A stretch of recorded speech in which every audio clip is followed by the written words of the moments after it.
नमस्कार दोस्तों, स्वागत है आपका एचडी आईएएस परिवार में। दोस्तों, जैसा आप जानते हैं कि एचडी पे मेंस प्रोग्राम जो है वो चलाया जा रहा है, जिसके अंदर हम एक क्लास के अंदर 2 क्वेश्चन कराते हैं।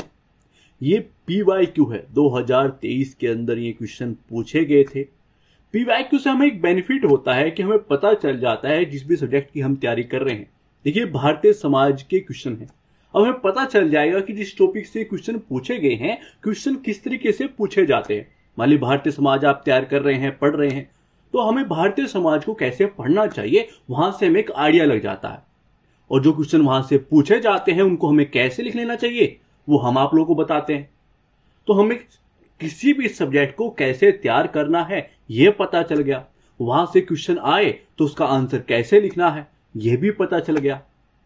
तो यहां पर हम सब्जेक्ट की एक अच्छे से नॉलेज देते हैं कि हाँ, किस सब्जेक्ट को कैसे पढ़ना है। वहां से क्वेश्चन आए तो उसको कैसे हैंडल करना है, कैसे उसकी शुरुआत करनी है, उसके कौन कौन से पॉइंट देते हुए अपना आंसर हम लिख सकते हैं। क्योंकि बहुत इंपॉर्टेंट बात यह होती है कि हमें पॉइंट पता हो। अब नॉर्मल सी बात है, मान लीजिए कोई भी क्वेश्चन आपके सामने आता है, कोई भी क्वेश्चन है, 2023 में आए हुए ये क्वेश्चन है, या फिर रैंडमली कोई क्वेश्चन में से क्वेश्चन आपसे कोई पूछ लेता है कि इसके बारे में बता दीजिए, आप इसके बारे में कैसे लिखेंगे, हमें इसमें कौन कौन से पॉइंट को इस्तेमाल कर लेना चाहिए। ये सिंपल सी बात आपसे पूछी गई है। कोई भी क्वेश्चन आपके सामने है तो उस क्वेश्चन का आंसर लिखने के लिए आपके पास क्या होना चाहिए। आपको पृष्ठभूमि लिखनी आती है, नहीं आती है, निष्कर्ष कैसे लिखा जाता है, कैसे एक अच्छा निष्कर्ष हम लिख सकते हैं, वो सेकेंडरी बात हो गई। फर्स्ट बात तो यह है कि आप क्वेश्चन समझ पाए कि नहीं समझ पाए, कि वो एक्चुअल में आपसे क्या चाहता है। जब हम समझ गए कि क्वेश्चन हमसे क्या चाहता है, वो हमसे क्या जानना चाहता है, उसके बाद आती है कि हम लिख सकते हैं कि नहीं लिख सकते। अब ये बात कहां से डिसाइड होगी। अब नॉर्मल सी बात है, कोई भी क्वेश्चन है कुछ तो पॉइंट होंगे जिसके आधार पर हम उसका आंसर दे सकते हैं। नॉर्मल सी बात होगी, हाँ, ये पॉइंट जो इसका आंसर लिखने के लिए हमें चाहिए वो हमारे पास है तो हम आंसर लिख देंगे। फिर उसके बाद आती है कि हाँ, पृष्ठभूमि ऐसे लिखनी चाहिए ताकि नंबर अच्छे मिले, निष्कर्ष ऐसा लिख लेना चाहिए ताकि नंबर अच्छे मिले, इस आंसर के अंदर प्रवाह हो, हमारा प्रस्तुतिकरण अच्छा हो। ये बात की बातें हो जाती हैं। पहले तो जब बोलते हैं ना कि सर मैं आंसर राइटिंग नहीं कर पाता, काफी लोगों की वजह यह है कि आप आंसर राइटिंग के लिए तैयार ही नहीं है। क्योंकि आपके पास नॉलेज होगी तभी तो आंसर राइटिंग करोगे। जो आपके पास वो नॉलेज ही नहीं है, मान लीजिए किसी टॉपिक की आपको नॉलेज ही नहीं है, उतनी अच्छी नॉलेज नहीं है कि आप आंसर लिख सकते हो, यहां से कोई क्वेश्चन आए तो उसका आंसर लिख सकते हो, तो आप फिर वहां से कोई क्वेश्चन आता है और आप सोच रहे हो कि मैं आंसर राइटिंग नहीं कर पा रहा हूं, तो ये तो वैसी बात होगी जो आपको उसको पता ही नहीं है कि आपको उसको कैसे आंसर देना है, आंसर देते हुए किन किन पॉइंटों को आप इस्तेमाल कर सकते हो, तो फिर आंसर कैसे दोगे। यानी कि नॉलेज होना इंपॉर्टेंट है। अब यहां पर क्या होता है कि हम 2 क्वेश्चन लेते हैं किसी भी सब्जेक्ट के। यदि आप आईएएस की तैयारी कर रहे हैं तो चारों जीएस पेपर के प्रत्येक सब्जेक्ट, यदि आप किसी स्टेट पीसीएस की तैयारी कर रहे हैं तो वहां के सिलेबस के अनुसार मैं सब्जेक्ट बता देता हूं, जैसे कि हिस्ट्री है, पॉलिटी है, इकोनॉमिक्स है। मेंस के अंदर जो सारे सब्जेक्ट आते हैं उनको हम लेते हैं और वहां पर फिर हम सब्जेक्ट के किसी भी टॉपिक से मान लीजिए क्वेश्चन आया है तो वो मान लीजिए कोई भी टॉपिक है और उस टॉपिक पे यदि हम 5 क्वेश्चन तैयार कर लेते हैं या 7 क्वेश्चन, वो टॉपिक के ऊपर निर्भर होता है कि टॉपिक किस तरीके का है। अब ये सोचेगा कि मान ली टॉपिक को हम 5 क्वेश्चन लिखते हुए, 5 तरीके से जो है तैयार करते हुए हम उस टॉपिक को तैयार कर सकते हैं कि हाँ, ये 5 क्वेश्चन है जो बन सकते हैं। अब किसी तरीके से भी क्वेश्चन आए तो आंसर तो यहीं से लिखा जाएगा, इन्हीं पॉइंट का इस्तेमाल किया जाएगा। अब सोचेगा, मान लीजिए वहां से 2 क्वेश्चन तैयार हो चुके हैं, यानी कि कुछ हिस्सा तैयार हो चुका है इस टॉपिक का। अब किसी क्लास के अंदर एक क्वेश्चन आ गया, किसी क्लास के अंदर एक क्वेश्चन आ गया। अब हम एक अन्य चीज भी करने वाले हैं। वो क्या होगा कि देखिए, मान लीजिए पंचायती राज है, पॉलिटी का टॉपिक है, या किसी इकोनॉमिक्स का टॉपिक है, हिस्ट्री का टॉपिक है, ऐसे किसी भी सब्जेक्ट का एक टॉपिक लिया जाएगा और उसको कवर किया जाएगा अच्छे से। अच्छे से का मतलब है कि सारे क्वेश्चन हम एक साथ कवर करेंगे। उस पूरे टॉपिक को ऐसे कवर करेंगे, आपको किसी सोशल मीडिया पे, पूरा यूट्यूब जो है आप देख लीजिएगा, वहां पर जहां पर भी आप पढ़ाई करते हैं, किसी इंस्टीट्यूट के अंदर जहां आपने लाखों रुपए फीस दी है, या फिर आप घर जो है सेल्फ स्टडी कर रहे हैं, वहां पर आपको कहीं नहीं मिलेगी ये चीज। कुछ चीजें यूनिक होती है, वो यहां पर आपको मिलने वाली है, वो भी फ्री में। क्या होगा कि क्लास आएगी और उस टॉपिक को ऐसे कवर किया जाएगा, उससे कुछ आप बचेगा ही नहीं। आप उसने तैयार कर लिया, सोचेगा कि मेंस तैयार हो गया, उस टॉपिक से कुछ भी आएगा आपके पास पॉइंट रहेंगे, आप आंसर लिख पाओगे। तो आइए शुरुआत करते हैं। क्वेश्चन क्या है और उसको हम कैसे लिख सकते हैं। भारत में जातीय अस्मिता गतिशील और स्थिर दोनों ही क्यों है? नॉर्मल सिंपल सा क्वेश्चन है। दूसरा क्वेश्चन क्या है कि जातीय पहचान और सांप्रदायिकता पर उदारवादोत्तर अर्थव्यवस्था के प्रभाव पर हमें चर्चा करें। यानी कि उस पर चर्चा करनी है कि भाई जब चीजें हुई थी, है ना, उसके बाद क्या क्या चेंजेस हुए हैं और इन पे क्या क्या इफेक्ट पड़ा है जातीय पहचान पर और सांप्रदायिकता पर। अब क्वेश्चन को अच्छे से समझेंगे, दोनों ही क्वेश्चन को। तो आइए शुरुआत करते हैं पहले क्वेश्चन से। एक बार फिर से क्वेश्चन पढ़ लेते हैं। भारत में जातीय अस्मिता गतिशील और स्थिर दोनों ही क्यों है? यानी कि दोनों पॉइंट व्यू अभी भी जाति सिस्टम के आधार पर ये बनी हुई है। एक क्या है, परिवर्तन आ रहा है ना, कुछ कारकों से जो है, कुछ कारणों से परिवर्तन आ रहा है, यानी कि तरलता आ रही है। जाति जो एक रूढ़िवादी सिस्टम बना हुआ है ना, अब वो कम हो रहा है। अब कुछ तो कारण होंगे जिसकी वजह से वो कम हो रहा है, तो वो भी चीजें हैं, है ना। गति सिस्टम भी हो रहा है, यानी कि चीजें चेंजेस आ रहे हैं, परिवर्तन हो रहा है, तो वो भी चीजें समाज के अंदर ही है। और दूसरा क्या है कि स्थिर भी है, क्योंकि ऐतिहासिक सिस्टम है, बहुत पुराने टाइम पीरियड से जाति सिस्टम चला आ रहा है, उसने अपनी जड़ पकड़ रखी है जो कि हिल नहीं रही है, तो वो भी हो रहा है। तो दोनों ही स्थिति जो है हाल ही समाज के अंदर बनी हुई है और उसी पे क्वेश्चन पूछ लिया गया है।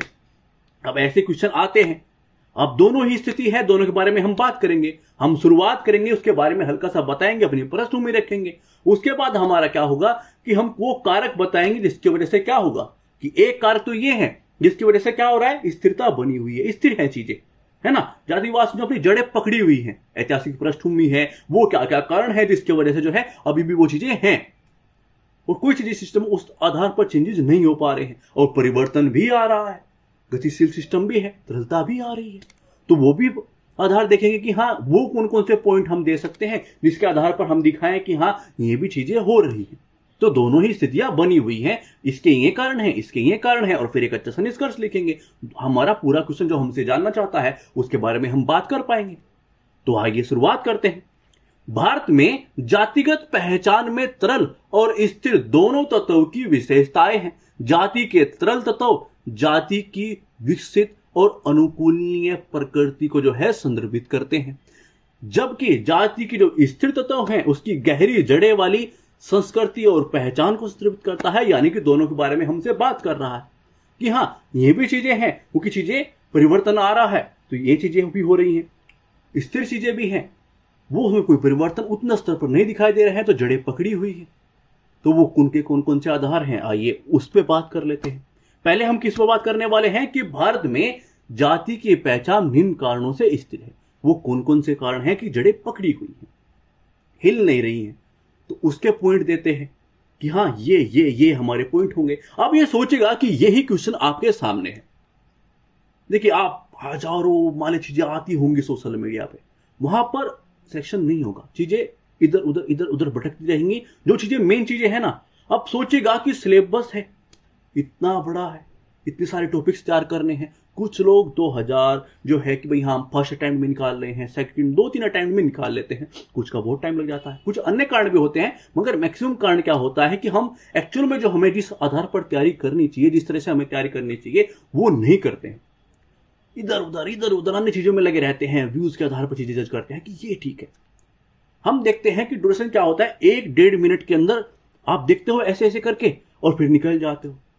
ये समझना मतलब कि आप 1 मिनट में आपने क्या समझ लिया, मेंस के अंदर किसी क्वेश्चन का आंसर आपने क्या समझ लिया, ये पॉइंट है जो आपको देने होंगे। मान लीजिए क्वेश्चन किसी अन्य टाइप से पूछा जाता है तो पॉइंट तो यही होंगे, क्योंकि उसी तरीके से चीजें पूछी गई है।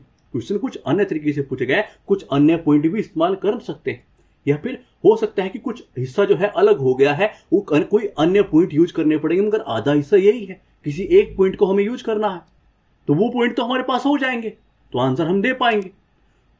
तो ये चीजें बहुत इंपॉर्टेंट है, ये आपके सिलेक्शन कराएंगे, आपकी चीजें तैयार कराएंगे। हाँ हम ये देख रहे हैं भाई जाति जो है पहचान की बात हो रही है, वो स्थिर क्यों है, ये पॉइंट हमारे पास आ गए हैं, है ना। इंपॉर्टेंट चीज है कि हाँ स्थिर चीजें क्यों हैं, उसके क्या क्या कारण हैं, वो हमारे पास है। अब क्वेश्चन किस तरीके से आता है, तो हाँ हमारे पास एक डाटा है इस आधार का, इस टॉपिक का। तो आइए वो कौन कौन से पॉइंट हैं ये देखते हैं। सजातीय विवाह, यानी कि हम अपनी ही जाति के अंदर विवाह करते हैं। कुछ गतिशीलता के बावजूद भी आज ये माहौल बना हुआ है कि यदि शादी करनी है तो अपनी ही जाति के अंदर करनी है, और वो एक आदर्श सिस्टम समझा जाता है कि हाँ, यदि आप अपनी ही जाति के अंदर विवाह करते हो, आप राजपूत हो तो राजपूत से ही शादी करोगे, आप गुज्जर हो तो गुज्जर के साथ शादी करोगे, प्रजापति हो तो प्रजापति के साथ करोगे, आप कोई भी कास्ट है, कोई भी धर्म से हो, तो वहीं पर चीजें होती है ना, कि हाँ हम उसी जाति के अंदर विवाह करते हैं। और इसका आंकड़ा प्रस्तुत करोगे तो अच्छा रहेगा कि हाँ, भारत में मानव विकास सर्वेक्षण के आंकड़ों से पता चलता है। ये नहीं कि चीजें बता दी कि हाँ आंकड़ा किसका है, किस रिपोर्ट का है। आपने एक बात की, भाई हमने एक पॉइंट रखा, वो क्या था, सजातीय विवाह, यानी कि अपनी ही जाति के अंदर विवाह हो रहे हैं, तो उसके कारण ये भी एक कारण है कि इस तरह की चीजें हुई है, जड़ें पकड़ी हुई है ना, तरलता नहीं आ पा रही है, चीजें अभी थोड़ी सी पिघलनी स्टार्ट नहीं हुई, उस तरीके से नहीं हुई। तो हमने एक अपना पॉइंट रखा, उसके बाद क्या कि भाई हमने एक पॉइंट तो रखा, उसका प्रमाण भी तो होना चाहिए, तभी तो आंसर के अंदर एक वजन आता है कि हाँ ये ऐवे नहीं फेंक रहा है बातें, अपना एक प्रमाण दे रहा है। तो हम किसकी रिपोर्ट का इस्तेमाल कर रहे हैं कि हाँ इस रिपोर्ट के अंदर ये आंकड़ा था, इन्होंने इस आंकड़े को दिया था। हमने बताया कि मानव विकास सर्वेक्षण के आंकड़े हैं, और उन्हें कह रहे हैं कि केवल 5% से अधिक शहरी भारतीय विवाह जाति से बाहर होते हैं, वो भी सिटी के अंदर थोड़ा नॉर्मल है, मगर ग्रामीण के अंदर तो हो ही नहीं सकता, वहां पर तो कुछ अन्य स्थिति बन जाती है फिर, है ना, वहां शहर के अंदर भी बहुत कम होते हैं। तो क्या ये आंकड़ा है, तो हमने फर्स्ट पॉइंट क्लियर कर लिया। दूसरा पॉइंट क्या है कि जाति आधारित भेदभाव है। देखिए, भारतीय समाज में जाति आधारित भेदभाव अभी भी प्रचलित है। इस प्रकार की निचली जाति के लोग के लिए जो है शिक्षा, रोजगार, अन्य जो अवसर हैं वहां पर पहुंचना कठिन हो जाता है, क्योंकि आपके साथ भेदभाव किया जाता है। NCRB जो है उसकी रिपोर्ट है के अनुसार 2020 की तुलना में 2021 में अनुसूचित जाति के खिलाफ जो है अत्याचार और अपराध में 1.2% की वृद्धि हुई है। क्योंकि हम PYQ के क्वेश्चन का आंसर दे रहे हैं, तो यहां से हम समझते हैं कि आंसर कैसे प्रस्तुत करना चाहिए। अपने पॉइंट दे रहे हैं और उसका एक प्रमाण भी दे रहे हैं जो कि इंपॉर्टेंट है ना। अगला पॉइंट क्या हो सकता है कि सामाजिक कलंक है। कुछ जातियों के जो प्रति भेदभाव और पूर्वाग्रह शहरी क्षेत्रों में भी कायम है। जाति से जुड़े जो गहरे पूर्वाग्रह और रूढ़ियां हाशिए पर रहने वाले जो समुदाय के व्यक्तियों के लिए अवसरों और सामाजिक संपर्क को जो है वो सीमित कर देती हैं। ये चीजें होती हैं और आप अपने चारों ओर ये चीजें देखते हैं कि किस तरह की चीजें हो रही हैं। आप विवाह देखते हैं, जब एक टाइम पीरियड आता है तो कितने विवाह होते हैं, आपने कितने कम विवाह के, उनके बारे में चर्चा होती है कि उसने लव मैरिज कर ली है और वो किसी अन्य कास्ट की थी, चर्चाएं होंगी उसकी। तो चर्चाएं क्यों हो रही हैं, ये बात आपको समझनी चाहिए, है ना। आप एक स्प्रिंट है, यूपीएससी स्प्रिंट है या फिर स्टेट पीसीएस की आप तैयारी कर रहे हैं, तो आपको चीजें समझनी चाहिए, वो पॉइंट देखना चाहिए कि हाँ यार इसका कितना आंकड़ा है। मैं देख लेता हूं, एक रिपोर्ट देखता हूं कि कितने % शादियां जो हैं वो अपनी कास्ट से बाहर होती है। एक डाटा आपके पास आ गया और आपने देखा, तो आपने देखा कि क्वेश्चन उस आधार में पूछा गया है, तो अपना आपने इस्तेमाल कर लिया कि हाँ यार ये आंकड़ा है, ये डाटा है ना। तो वहां पर जब जाकर शादी में खाते हो तो ये भी चीज देख लीजिएगा। मान लीजिए लव मैरिज हो रही है और किसी अन्य कास्ट से हो रही है, तो देख लो कि हाँ कितनी होती है। देख तो लूं कितनी शादियां कास्ट से बाहर होती हैं, क्या आंकड़ा है, किसी की रिपोर्ट है और वो क्या आंकड़ा दे रही है, तो अपना कुछ चीजें तैयार हो जाती है। और जब हम इस तरह की चीजें देखते हैं तो वो यहां पर बस जाती हैं। पढ़ाई के अलावा जब इस तरह की चीजें देखते हैं ना, उसी माहौल में ढले रहते हैं, तो यहां पर आ जाती हैं चीजें। अपना 2-3 साल के अंदर चीजें आए और एग्जाम निकालो। ठीक है, अगला पॉइंट देखते हैं। देखिए, जाति आधारित राजनीतिक गोलबंदी, ये तो मतलब एक समझ लीजिए बेस्ट पॉइंट है। ये तो हो ही रहा है कि जाति आधारित जो है राजनीतिक दल और पहचान की राजनीति भारतीय राजनीति को आकार दे रही है। जाति आधारित राजनीतिक दल और पहचान की राजनीति जो है भारतीय राजनीति को आकार दे रही है कि ये तो मेरी कास्ट का है, ये दल जो है ये क्या है यार, ये कौन खड़ा हुआ है, एमएलए कौन है, या एमएलए जो पद पे जो है उम्मीदवार है वो मेरी कास्ट का है, वो मेरे धर्म का है, मेरी कास्ट का है। उस आधार पर चीजें चल रही हैं। वो कुछ करेगा नहीं करेगा इस आधार को छोड़ दीजिए, वो मेरी कास्ट का है इसलिए मैं उससे वोट दूंगा। उसके बाद जो मीठी मीठी जो है चॉकलेट दी जाती हैं, टॉफी दी जाती हैं, वो क्या कि मैं आपको आरक्षण दिला दूंगा, जाति के आधार पर ये चीजें की जाएंगी, ये चीजें होंगी, वो चीजें होंगी। तो आपको लगता है बस यही तो चाहिए था, बस आपकी है वोट, तो फिर ये चीजें हो रही हैं। इसके परिणाम स्वरूप क्या होता है कि कई बार जातियों के आधार पर आरक्षण की मांग उठती है। आपने ये चीजें देखी भी होंगी। हरियाणा में क्या हुआ था, आपने एक पॉइंट रखा कि भाई जाति आधारित राजनीतिक सिस्टम होता है, उस आधार पर वोट भी प्रोवाइड कराई जाती हैं और अपना पॉइंट रखा कि भाई परिणाम स्वरूप उसके बाद क्या आप राजनीतिक सिस्टम आके बोलता है कोई बदल के आपको क्या मिलेगा, आपको आरक्षण मिल जाएगा यदि आप ये करते हैं तो। और उससे एग्जाम्पल आपने देखा कि हरियाणा में जाट सिस्टम ने क्या किया था, आरक्षण की मांग उठी थी। गुजरात में पाटीदार जो है उन्होंने मांग उठाई थी। तो जाति आधारित जो है आरक्षण की मांग हो रही है। और ये कौन बल देता है इसको पीछे से, राजनीतिक सिस्टम बल देता है। तो अपने पॉइंट जो इंपॉर्टेंट है कि हाँ पॉइंट प्रस्तुत कैसे करने हैं और साथ में प्रमाण भी देना है, जो कि बहुत इंपॉर्टेंट है। ठीक है, अब आगे बात करते हैं। भारत में जाति की पहचान तेजी से जो है निम्न कारणों से तरह होती जा रही है। तो वो कौन कौन से निम्न कारण हैं उसके बारे में हम बात करेंगे कि हाँ ये कारण है हमारे, जिसके आधार पर चीजें थोड़ी सी कम हो रही हैं। जो कि जड़ें हैं वो जड़ें कुछ उखड़ रही हैं। ठीक है, अब उखड़नी स्टार्ट हो गई है ना। वो कौन कौन से कारण है आप देख रहे हैं। तो शिक्षा है इंपॉर्टेंट कारण है, और शहरीकरण ये भी इंपॉर्टेंट। शिक्षा और शहरीकरण अपने पॉइंट रख सकते हैं, एक साथ भी रख सकते हैं, अलग अलग, वो आपका तरीका है। ठीक है ना। शिक्षा और शहरीकरण से सामाजिक गतिशीलता आई है और जाति की पहचान में जो है बदलाव आया है। पारंपरिक जातीय बंधन जो है वो ढीले हुए हैं। अब एग्जाम्पल की आप बात करते हैं कि उस शिक्षा में जो है अनुसूचित जाति के छात्रों का नामांकन 2014-15 में कितना था, 40.06 लाख से बढ़कर अब कितना हो गया है, 58.95 लाख हो गया है। आपने एक बात रखी कि हाँ शिक्षा का सिस्टम इस तरीके का है, मगर अब ये चेंजेस हो रहे हैं। शिक्षा की बात आपने की, उसका कोई प्रमाण देंगे, कोई रिपोर्ट क्या कि हाँ इस तरह की चीजें हैं, ये आंकड़ा है, तो लगता है कि हाँ आपकी बात में दम है, आप ऐसे नहीं अपना पॉइंट का इस्तेमाल कर रहे हो, है ना।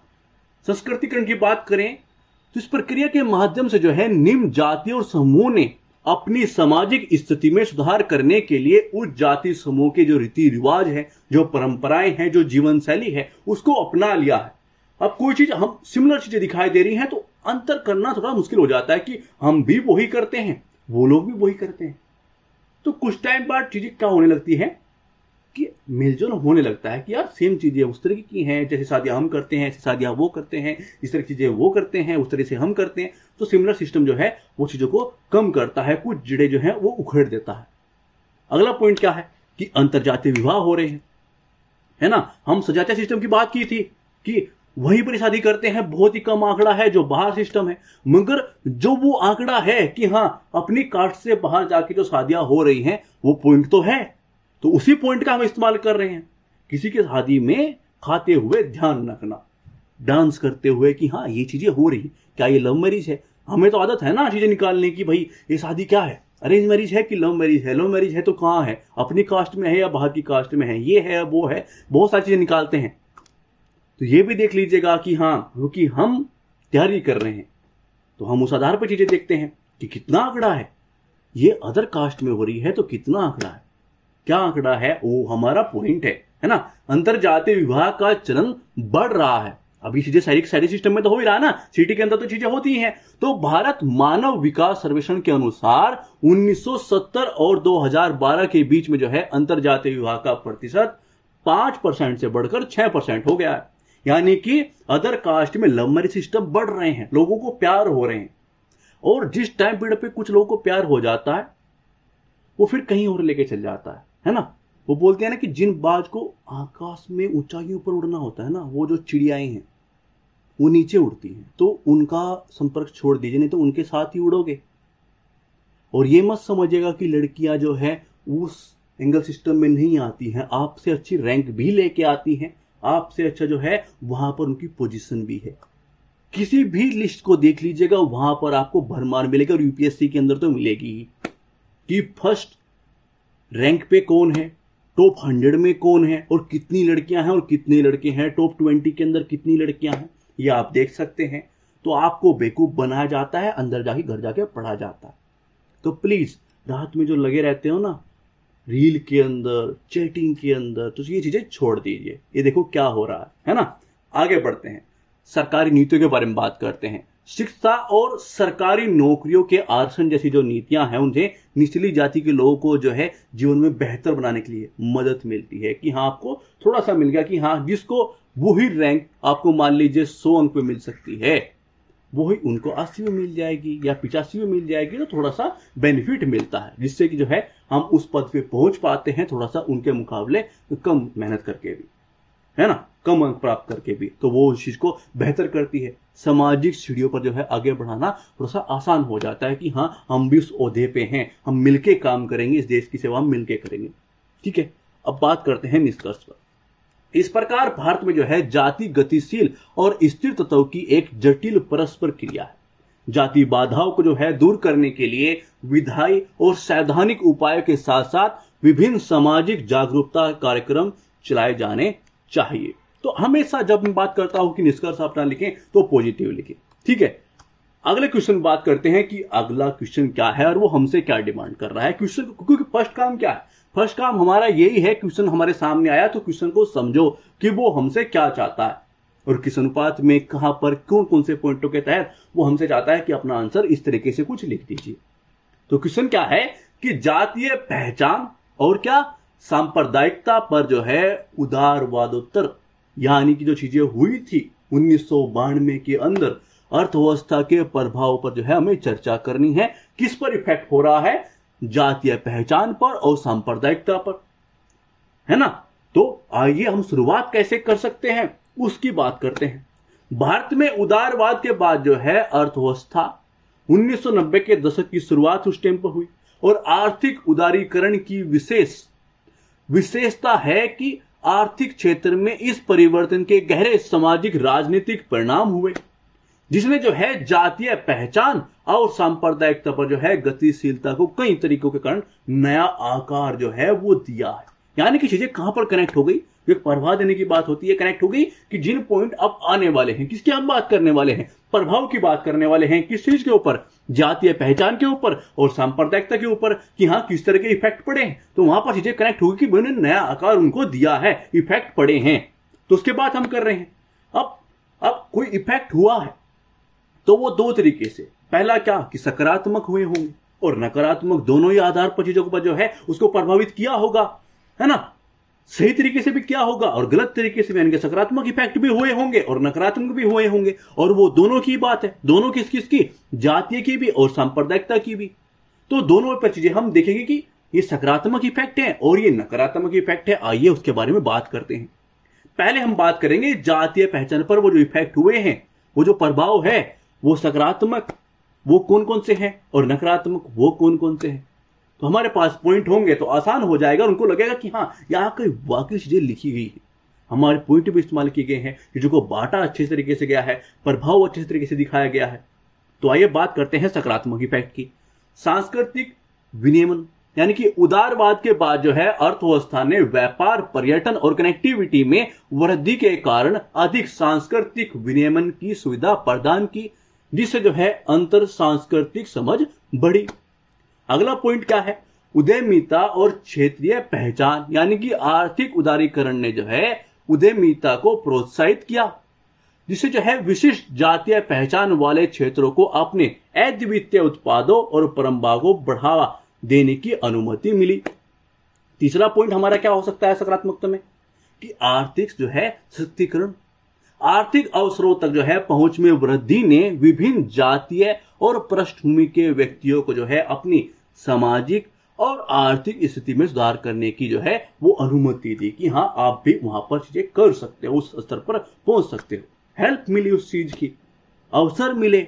जब अवसर मिलते हैं तो कुछ लोग भुनाते हैं उनको, है ना, वो लोग होते हैं। तो आपको भी अवसर मिला है उस स्तर पर जाने का, है ना, तो वो आप उस पर काम कीजिएगा, अच्छे भटकिएगा मत, क्योंकि जो बाहर निकलते हैं उनमें बहुत ज्यादा बड़ी परसेंटेज भटकने वालों की होती है, जो ये डिसाइड ही नहीं कर पाते कि मेरे एग्जाम के लिए और जल्दी यदि मैं सिलेक्शन चाहिए तो उसके लिए मेरे लिए क्या चीजें जरूरी हैं, क्या इंपॉर्टेंट है मेरे लिए, मेरे सिलेक्शन में क्या मेरी चीजें हेल्प करेंगी और क्या नहीं करेंगी, जो ये डिसाइड नहीं कर पाते। क्या मैं जल्दी से तैयार कर सकता हूं और मुझे कैसे तैयार करना चाहिए, क्या मुझे इनमें ही अटका रहना चाहिए, क्योंकि पढ़ाई सभी करते हैं। आपको ये बहुत कम बच्चे मिलेंगे जो इस तरह के हैं। आप ये सोचेगा कि 15,000 मीन्स देते हैं, है ना, लगभग 30-40 हजार तो ऐसे बच्चे होंगे जो सीरियस होंगे, मिनिमम बता रहा हूं, है ना। इतना बड़ा कंपटीशन नहीं मत समझिएगा कि 4 लाख 5 लाख बच्चे फॉर्म भरते हैं, 6 लाख फॉर्म भरते हैं, वो कंपटीशन नहीं है, बिल्कुल भी नहीं है। ये कंपटीशन लायक भी कुछ ही लोग होते हैं जिनसे मजा आता है कंपटीशन करते हुए। हर इंसान नहीं होता कंपटीशन लायक। तो जो आप घबरा जाते हो 2-4 लाख बच्चे देखे कि यार इतना फॉर्म भरा गया है, इतने लोग जो हैं, आप कहीं पर जाते हो है कि मेरा यहां पर एग्जाम है और वहां पर आपको भीड़ नजर आ रही है, वो भीड़ ही है। वहां पर कुछ ही लोग आपको मिलेंगे जो वाकई आपके कंपटीशन में है। तो ऐसे मत सोचिएगा कि यार इतना कंपटीशन है, नहीं, कुछ ही लोग हैं। भिड़ने का मजा भी कुछ ही लोगों से आता है और वो ही लोग आपको सिखाते हैं कि आप पीछे क्यों हो या फिर आप क्यों हमसे जीत नहीं पा रहे हो। तो कुछ तो वजह होंगी, बस वो आपको देखना है कि पढ़ाई वो भी कर रहे हैं, पढ़ाई आप भी कर रहे हो, है ना। वो कैसे चीजों को तैयार करते हैं और कितना जल्दी तैयार कर लेते हैं, अपने किस तरह चीजें रख रहे हैं, वो देखना जरूरी है। और वो हम आपके लिए लेके आते हैं, आपको बताएंगे कि हाँ हमें कैसे क्या कर लेना चाहिए। उसकी एक प्रॉपर वीडियो हम बनाएं कि हमें किस तरह से तैयारी करनी चाहिए, शुरुआत कैसे करनी चाहिए और कैसे उस चीज को लेके जाना चाहिए, क्योंकि शायद मैं समझता हूं उसकी बहुत अधिक जरूरत है। नकारात्मक पॉइंट की बात करते हैं। देखिए, सांस्कृतिक समरूपीकरण, उदारीकरण के माध्यम से जो है वैश्विक उपभोक्ता संस्कृति का प्रसार पारंपरिक जातीय रीति रिवाज और पहचान को नष्ट कर सकता है। क्षेत्रीय असमानताएं, देखिए आर्थिक उदारीकरण कुछ क्षेत्रों में धन विकास को केंद्रित कर सकता है, जिससे जो है अन्य लोग आर्थिक रूप से वंचित रह जाते हैं, है ना। नकारात्मक पॉइंट की बात कर रहे हैं तो फिर यही होंगे, है ना, कि क्या होगा, क्षेत्रीय असमानताएं, आर्थिक असमानताएं, इन चीजों की तो हम बात करेंगे। तो जातीय समूह में आर्थिक विकास एक समान नहीं रहा है, जिससे क्या है कि आय में असमानता की स्थिति पैदा हुई और क्या हुआ कि कुछ समुदायों को हाशिए पर धकेल दिया गया, है ना। तो ये क्या है, नकारात्मक इफेक्ट की हम बात कर रहे हैं। अब बात करते हैं सांप्रदायिकता पर जो इफेक्ट पड़े हैं, तो वो भी दोनों होंगे, सकारात्मक होगा और नकारात्मक होगा। तो आइए उसके बारे में बात करते हैं। देखिए, शहरीकरण और प्रवासन, सामाजिक एकीकरण को बढ़ावा देना, सांप्रदायिकता को प्रभाव को कम करना, यह सकारात्मक सिस्टम में रहा है। दूसरा पॉइंट क्या है, वही शिक्षा, ये बेस्ट पॉइंट है ना, कि बेहतर शिक्षा और सूचना तक जो है पहुंच एक अधिक सूचित और सहिष्णु समाज को जो है बढ़ावा दे सकती है, जिससे सांप्रदायिक तनाव जो है वो कम हो सकता है, क्योंकि इंपॉर्टेंट है शिक्षा, है ना, उसकी जागरूकता इंपॉर्टेंट है। तो हमें बात कर ली सकारात्मकता की। नकारात्मक है वो चीज देखिएगा कैसे हो रहा है, मीडिया और प्रौद्योगिकी, इसे जो है विभाजनकारी विचारधाराओं का प्रचार करने और सांप्रदायिक तनाव जो है बढ़ाने के लिए इस्तेमाल किया जा सकता है और हो रहा है। सोशल मीडिया का आप देख लो क्या होता है, आपको यूट्यूब पर जाओगे तो आपको क्या क्या देखने को मिलेंगी, इंस्टाग्राम पे जाओगे तो जो रील देखते हो वो किस तरह की आती है आपके सामने। कोई किसी को गालियां दे रहा है, कोई लाइव आके कुछ और बोल रहा है, कोई कुछ कर रहा है, कोई कुछ कर रहा है, बहुत सारी चीजें होती हैं। आप क्या कर रहे हो, आप डिस्ट्रैक्ट हो रहे हो कि यार ये हो गया वो हो गया। भाई आपके काम का नहीं है, आपका एग्जाम है तो आप उस पर फोकस कीजिए, ठीक है। अगला पॉइंट देखते हैं, ग्रामीण और शहरी विभाजन हो रहा है। देखिए, आर्थिक उदारीकरण से जो है ग्रामीण और शहरी विभाजन हो सकता है, जिससे जो हुआ है ना, इससे ग्रामीण इलाकों के कुछ लोग जो है पीछे छूट जाएंगे, उनकी स्थिति जो है हम महसूस कर सकते हैं कि कैसे वो पीछे रह गए, और संभावित रूप से जो है सांप्रदायिक भावना जो है वो भड़क रही है, चीजें हो रही है, थोड़ा हल्का हल्का आप चीजें आप देखने को मिलेंगे, अंतर देखने को मिलेगा। भोक्तावाद की हम पॉइंट रख सकते हैं कि भोक्तावाद से जुड़े जो है भौतिकवादी मूल्य जो है सांस्कृतिक और सामाजिक मूल्यों पर हावी हो सकते हैं, जो कि सामुदायिक एकजुटता में रुकावट का कारण बन सकता है। तो हमारे ये पॉइंट रहे, सकारात्मक नकारात्मक पॉइंट का हमने इस्तेमाल कर लिया, कि ऐसे अपने पॉइंट हम रख सकते हैं, ठीक है। आपके पास होंगे तो आप ऐसे क्वेश्चन का आंसर दे पाओगे, नॉर्मल हो जाएगा आंसर देना, और ये इतने है भी नहीं। आपको देखेंगे हम नॉर्मल जो देखते हैं वही तो पॉइंट है, बस उसको लिखना कैसा है ये हम आपको बता रहे हैं। आइए बात करते हैं निष्कर्ष की। हालांकि उदारवाद के बाद जो है अर्थव्यवस्था ने जातीय और सांप्रदायिक दोनों आधारों पर जो है समृद्ध समाज को जन्म दिया है, लेकिन यह काफी हद तक जो है शहरी क्षेत्रों तक ही सीमित रहा। ग्रामीण क्षेत्रों में ऐसे समाज जो कि हाशिए पर हैं, उनको उदारवादी जो अर्थव्यवस्था थी वो अधिक बेनिफिट नहीं दे पाई, वहां पर लाभ जो है नहीं पहुंचा पाए। इसलिए जो है प्रशासन हाशिए पर जो पड़े लोग हैं जो वहां पर रह गए हैं उनके लिए कदम उठाए, उनके लिए कार्य करे, ठीक है, उस चीज की आवश्यकता है। जैसे मैं बोलता हूं कि अपना निष्कर्ष जो है वो निकाले कि हाँ ये चीजें हैं, ऐसे ऐसे है। मगर हमें ऐसे पॉजिटिव सिस्टम पे कि हाँ ऐसा हो जाना चाहिए, ऐसा कर लेना चाहिए, हम ऐसा एक पॉजिटिव निष्कर्ष लिखने का प्रयास करें। ठीक है, प्लीज जब आप वीडियो देख लेते हैं तो प्लीज शेयर भी कर देंगे, क्योंकि बहुत लोगों को इसका बेनिफिट मिल सकता है ना। बेनिफिट मिलेगा क्योंकि बहुत लोग जो है घर पर बैठकर सेल्फ स्टडी कर रहे हैं और सोशल मीडिया पे आते हैं, यूट्यूब पर आते हैं, चीज़ों को देखते हैं, वहां पर उनको कुछ अन्य चीज़ें नजर आती हैं, जो व्यूज भी नजर आते हैं, तो उनको लगता है कि शायद ये हमारे एग्जाम के लिए थोड़ा सा रिलेट तो हो रहा है, शायद करंट की सिस्टम है, रिलेट तो हो रहा है, मगर नहीं होता। आप ये वाकई कुछ टाइम बाद समझोगे कि सोशल मीडिया हमारे साथ क्या करता है। और सोशल मीडिया नहीं, पहले था ये कि मूवीज वगैरह इस तरह की चीजों में डिस्ट्रैक्शन, नहीं, अब डिस्ट्रैक्शन जो है एजुकेशन चैनल ही हो गए। वो आपको इस तरह की न्यूज, इस तरह की चीजों में घुसा के रखते हैं, आपको पता ही नहीं लग पाता कि आपका पूरा दिन के अंदर एक इंपॉर्टेंट हिस्सा कहां पर चला गया, जो आपके लिए चीजें थी नहीं।